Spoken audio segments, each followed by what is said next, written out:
She came into this world on a rainy Thursday morning. No name, no family waiting, just a crying newborn wrapped in a hospital-issued blanket. The man who stood by the window, staring at the storm rather than at her, wore a suit worth more than the nurse's annual salary. He was a white billionaire, young, powerful, and terrified, not of the baby herself, but of what her existence meant. Her skin told the truth he didn't want the world to know. She didn't fit into his legacy, his brand, his perfectly curated life. So, without ever holding her, without even looking her in the eyes, he signed a piece of paper, slid it across the counter, and walked out, leaving behind a baby girl he would pretend never existed. She didn't get a name that day, but fate already had one written for her.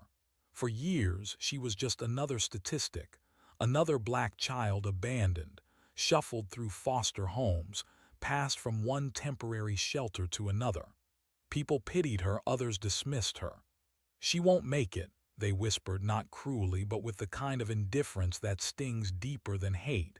But even in the silence of rejection, something grew inside her, a fire, a whisper, a stubborn, relentless belief that her story wouldn't end in pity, that she wasn't a mistake, she was a seed, buried, not broken, and one day she would bloom in a place no one expected her to.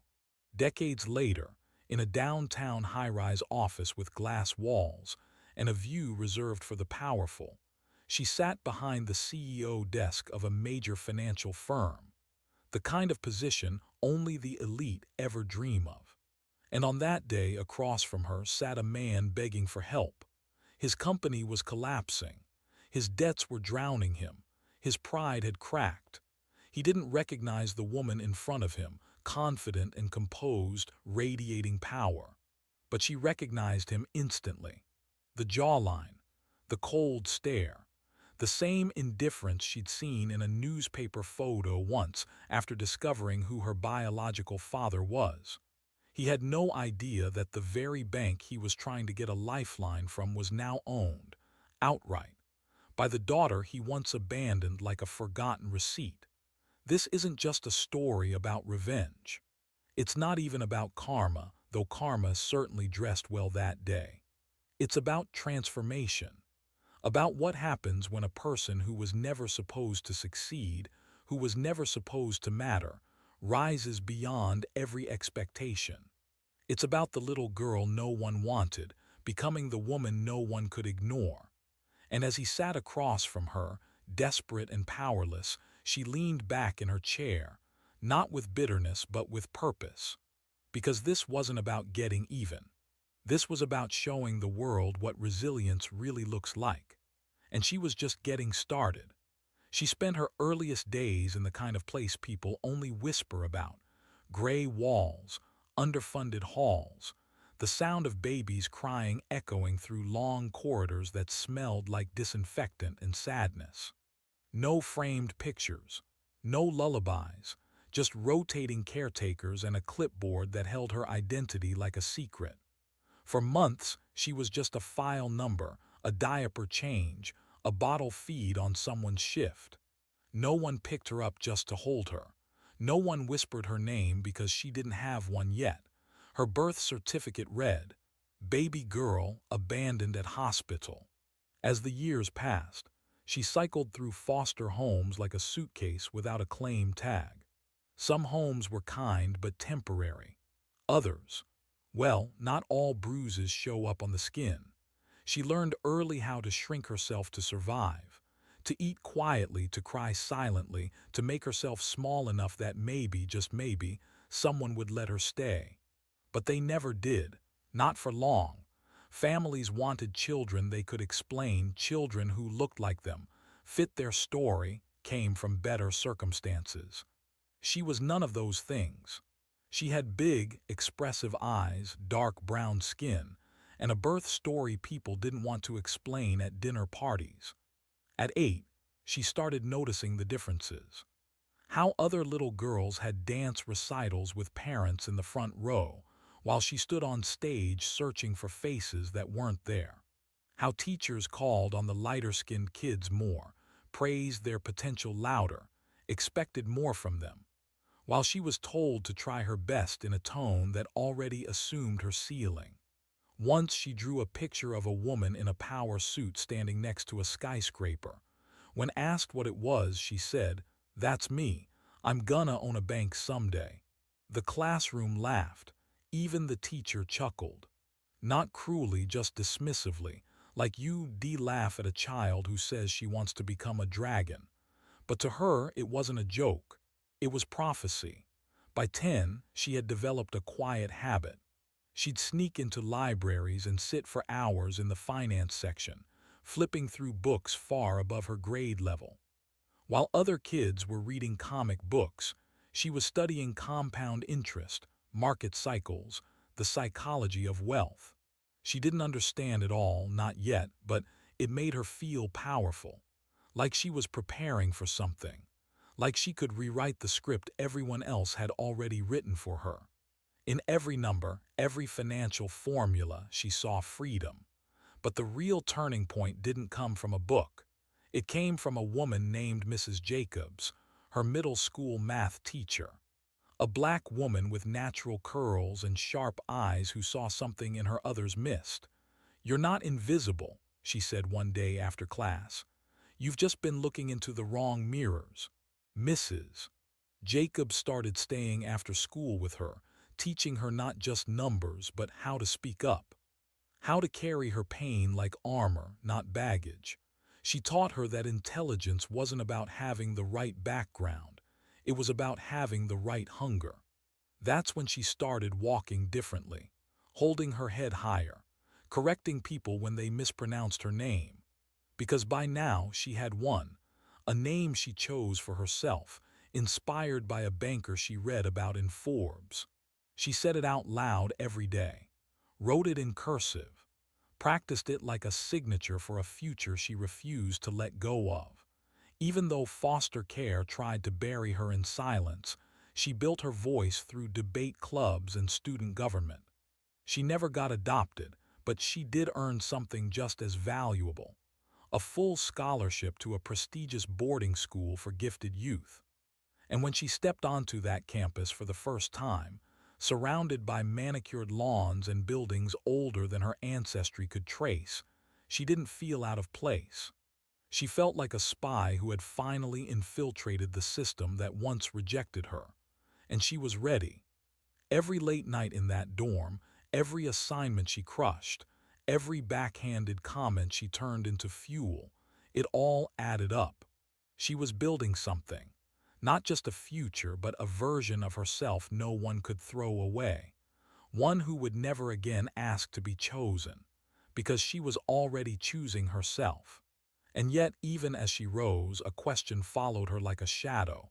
Who was the man who left her behind? She hadn't asked before. Maybe because she feared the answer. Maybe because she already knew deep down that the day she faced him would come. Not as a daughter looking for love, but as a woman holding the power he once believed she'd never have. College was supposed to be the fresh start, the first time in her life she could write her own story without anyone cutting her off, labeling her, or boxing her in. And in many ways it was. She stepped onto campus with a spine forged by adversity, a mind sharpened by survival, and a hunger no one else around her could understand. While her peers showed up in Teslas and wore last names that unlocked internship offers before the semester even began, she carried nothing but a second-hand laptop, a folder of scholarships, and a chip on her shoulder that kept her walking forward when everyone expected her to turn around.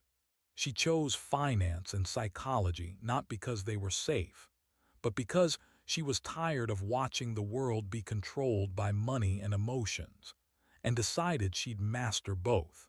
Her days were a blur of lectures, internships, and cold morning coffees in the library. She worked harder than anyone, not out of pride, but out of necessity. She wasn't just learning business, she was learning power. Who had it, how they kept it, and how she could take it without ever raising her voice. It was during one of those long study nights, knee-deep in research for her senior thesis on generational wealth, that her life cracked open again. She was scrolling through archived media coverage of influential CEOs from the early 2000s when she saw his face. Sharp jawline, commanding eyes, the kind of man who was born with the world handed to him in a platinum cradle. The headline read, Langford Healthcare Group acquires East Ridge Medical System in $600 M deal. The name didn't strike her at first, but the hospital did. It was the same one listed on her birth documents, the hospital where she had been abandoned as a newborn. She clicked the article, then another, then another. The deeper she went, the harder her heart pounded. Dates aligned, locations matched. And then, buried in a local newspaper piece from decades ago, she saw it. A discreet legal note stating that William Langford III had declined paternity acknowledgement related to an undisclosed infant delivered at East Ridge in 1990. No lawsuit, no scandal, just a quiet erasure. She sat frozen, staring at his photo. She didn't need a DNA test to feel the truth clawing at her chest. The man she'd grown up imagining as a mystery, maybe a drifter, maybe just young and scared, was actually one of the most powerful men in the country. A billionaire, a philanthropist, a face on magazine covers, and he had walked away from her like she was nothing. For a moment, rage swallowed her whole, not just at him, but at the world that applauded men like him while overlooking girls like her. But then something deeper set in: clarity. He had chosen silence. She would choose presence. He had erased her. She would make herself unforgettable. She didn't cry. She didn't tell anyone. She didn't call lawyers or journalists or relatives. Instead, she buried the truth like a loaded weapon in her chest and went back to class the next morning with the same steel in her eyes, but a new mission etched into her soul. If he built an empire without her, she would build one in spite of him. And when their paths crossed again, and she knew, deep in her bones, that they would, she wouldn't need to ask for anything, because she would be the one in power. After graduation, she turned down every comfortable offer from big firms who wanted her to be the token face in their marketing brochures. She had no interest in sitting politely at someone else's table. She wanted to build her own. So, with barely enough savings to rent an office the size of a closet, she launched her own financial consulting firm, focused on small businesses owned by women of color, immigrants, and people who had been locked out of the wealth system for generations. At first it was hard. Clients were few, investors were skeptical, but she knew how to stretch a dollar and pitch like her life depended on it because, in a way, it did. Slowly, her work started turning heads. She didn't just help businesses survive. She helped them scale, digitize, and own their assets outright. She became known for showing people how to play the system without selling their soul to it. And all the while, his name would pop up in the business headlines. William Langford III, speaking at conferences, funding charities, making moves that made the world forget there was ever a child left behind. But she never forgot. She watched, she listened, and she waited not for revenge but for the moment the universe would twist, the moment their worlds would collide, not by accident but by design. Because one day he would need something, and when that day came, she wouldn't be a child waiting to be chosen. She would be the woman holding the keys. Her journey to the top wasn't marked by confetti or champagne. It was paved with rejection letters, late-night tears, and the constant, unrelenting pressure of proving she was good enough in rooms that were never built for her. When she opened her first office, it wasn't an office at all. It was the corner of a shared co-working space with one broken chair, a borrowed laptop, and a $12 desk lamp she got at a second-hand store. She had no partners, no seed capital, and no powerful last name to wave around. What she had was something rarer: clarity. She knew exactly who she was serving, people like her. People who had been told no their whole lives. People who had been denied not because they lacked talent, but because they lacked connections, pedigree, or the right skin color. She worked with black mothers who made miracles happen on food stamps, immigrants who ran restaurants without credit histories, and teenagers who sold sneakers online to help their families pay rent. They weren't just clients, they were stories she understood by heart. She started by teaching them how to track expenses, how to talk to banks, how to set goals no one else had shown them were even possible. Word spread.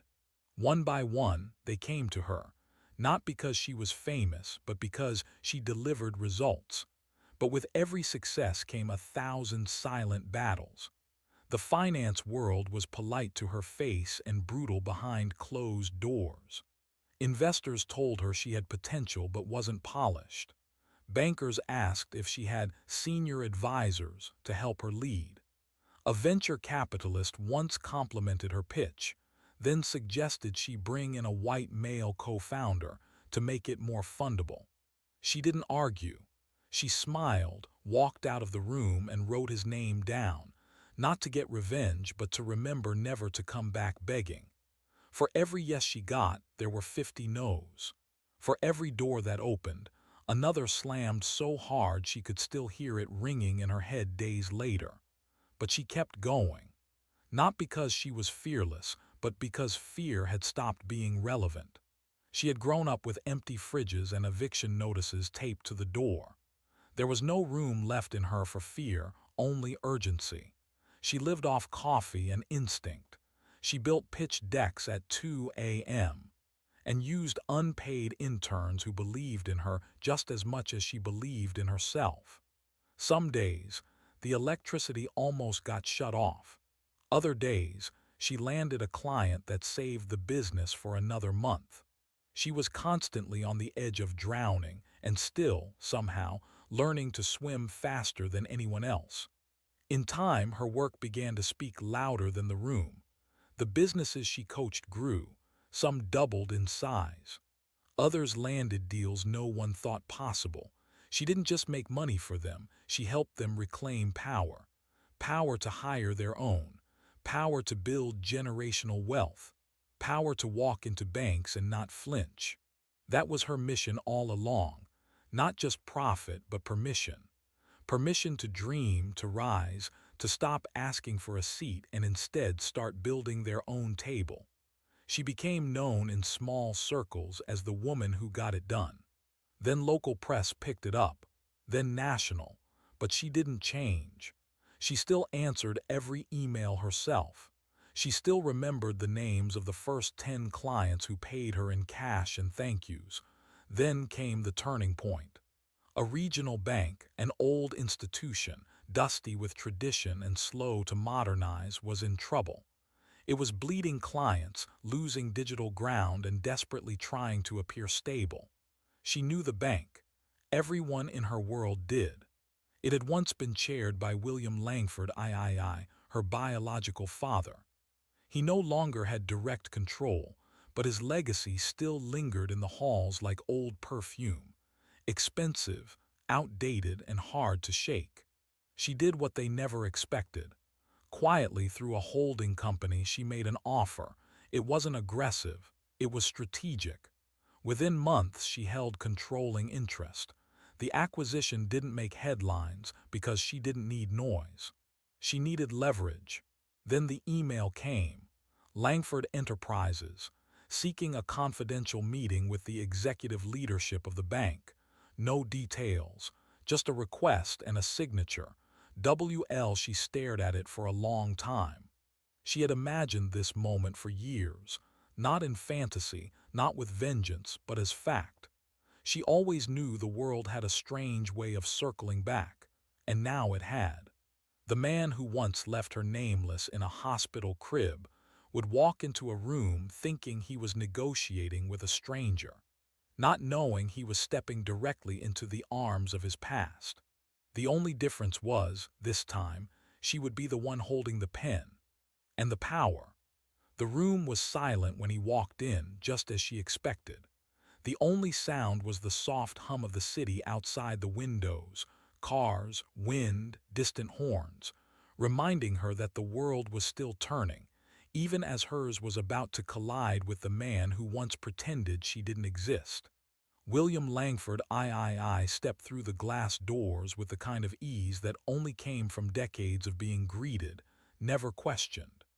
He was older now, his silver hair combed neatly, his designer suit still tailored perfectly, but there was a hesitation in his step, a slight falter behind his eyes that betrayed a man under pressure.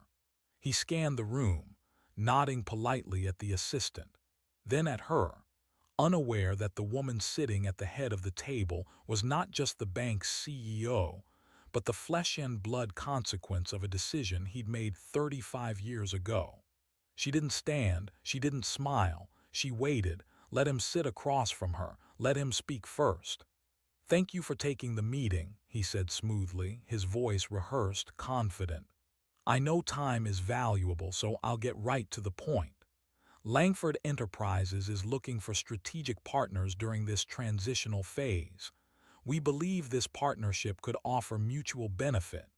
She listened, not to his words but to the cadence. The same pitch she'd heard in interviews, press conferences, shareholder calls. He was trying to control the room.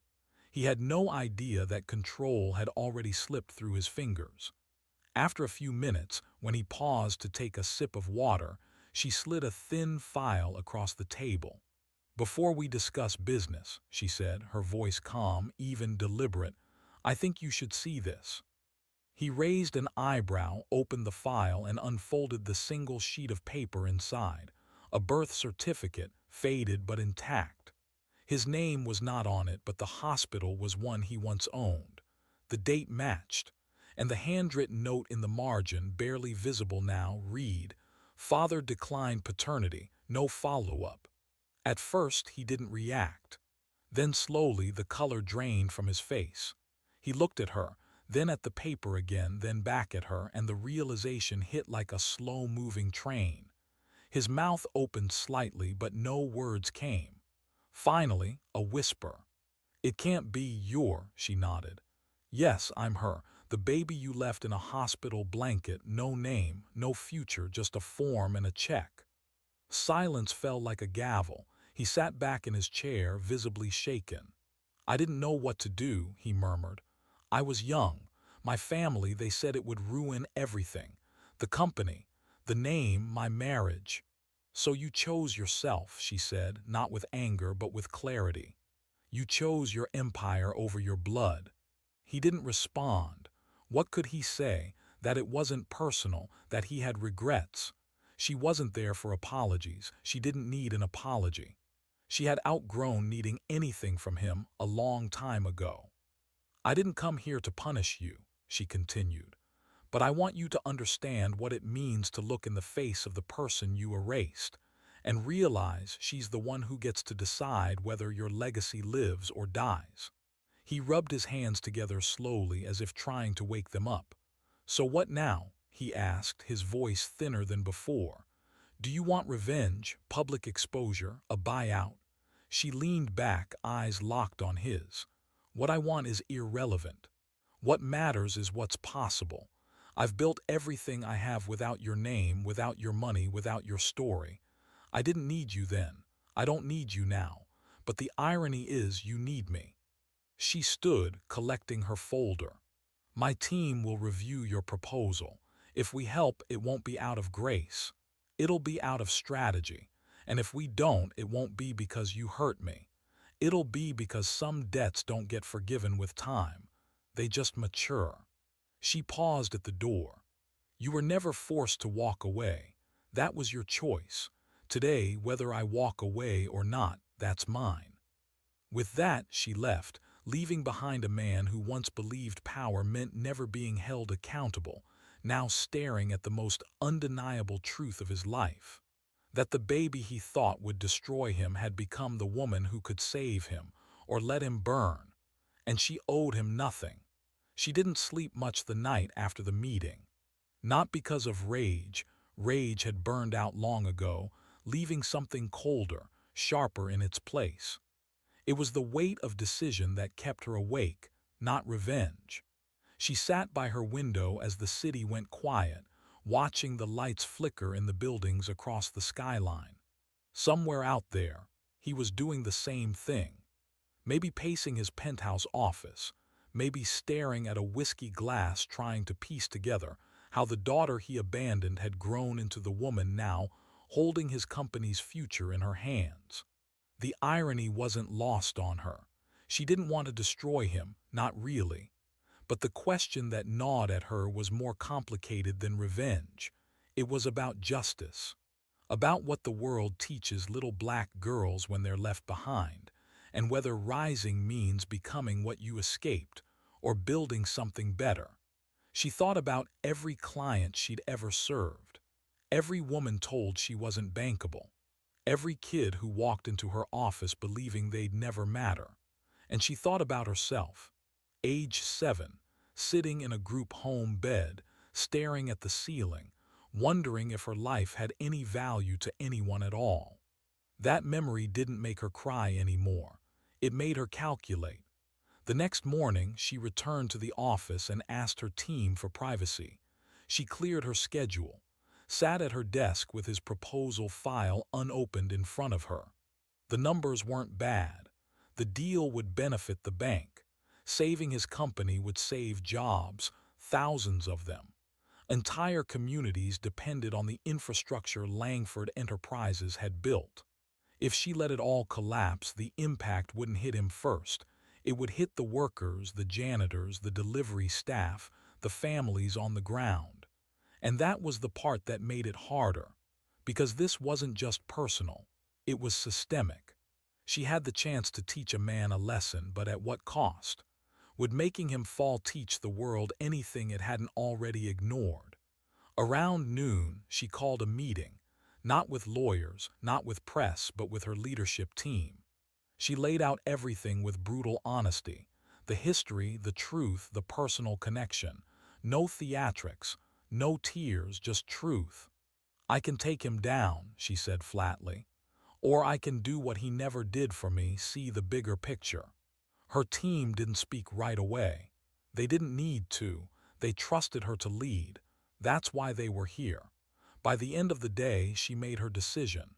She didn't sign off on the bailout out of forgiveness. She structured the deal with conditions, radical ones. Langford Enterprises would survive, but under new direction. A quarter of its board seats would go to women and people of color. A public commitment to community reinvestment. Immediate divestment from exploitative subsidiaries. And William Langford III, he would step down permanently. No title, no golden parachute, no legacy rewrite. She sent the terms through her legal team. She didn't speak to him directly. She didn't need to. He received the message the next day. No threats, no pity, just clear terms typed in black ink on white paper with her name at the bottom. For the first time in his life, he had no room to negotiate. Just one choice: accept the consequences of his past and let go, or let everything fall. He signed. When the press release went out a week later, headlines exploded. Langford resigns amid restructuring deal led by rising financial star. They didn't know the backstory. They didn't need to. What mattered was that a woman who had once been left nameless now had the power to name what came next, for him, for his empire, for herself. Later that evening, when she walked out of her building, a woman was waiting outside.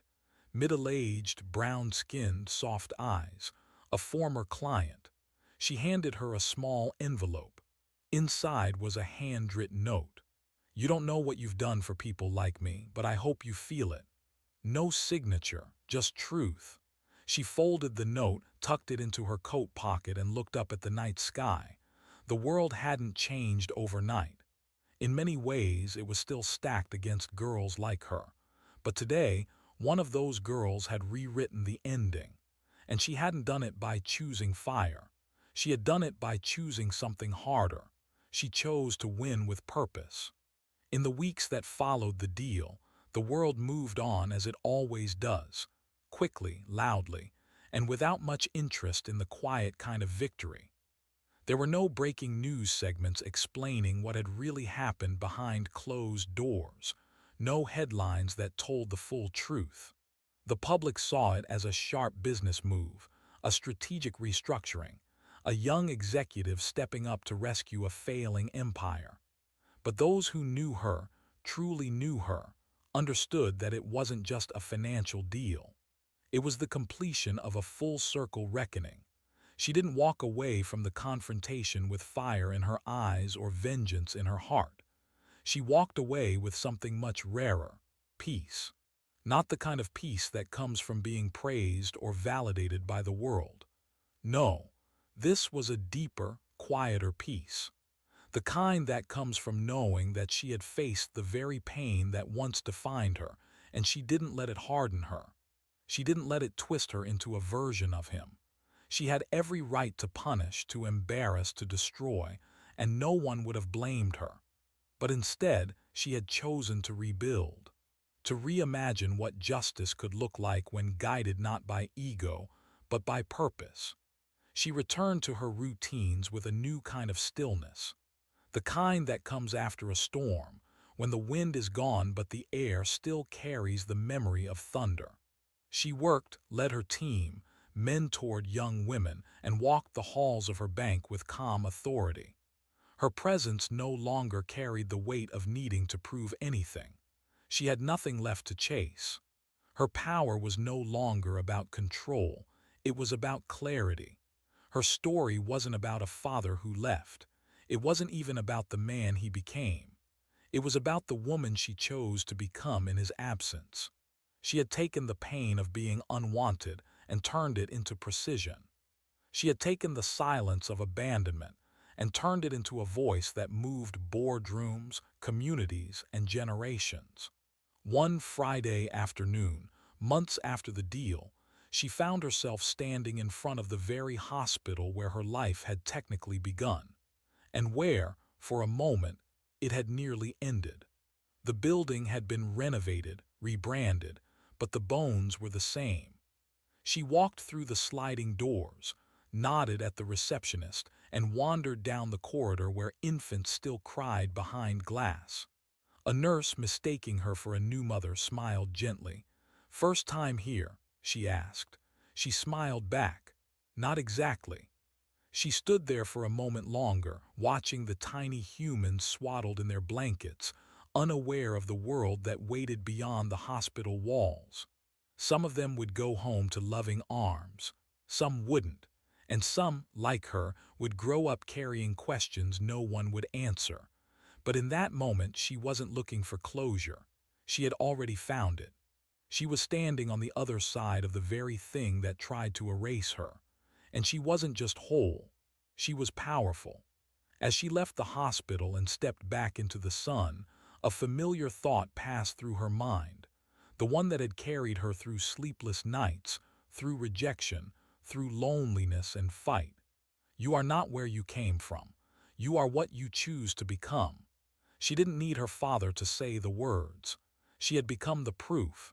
Every decision she made moving forward would not be for validation or revenge, but for impact. She would continue building programs that gave young girls access to capital, skills, and confidence. She would fund scholarships not in her father's name, but in her mother's, who remained a mystery, but one she had long stopped resenting.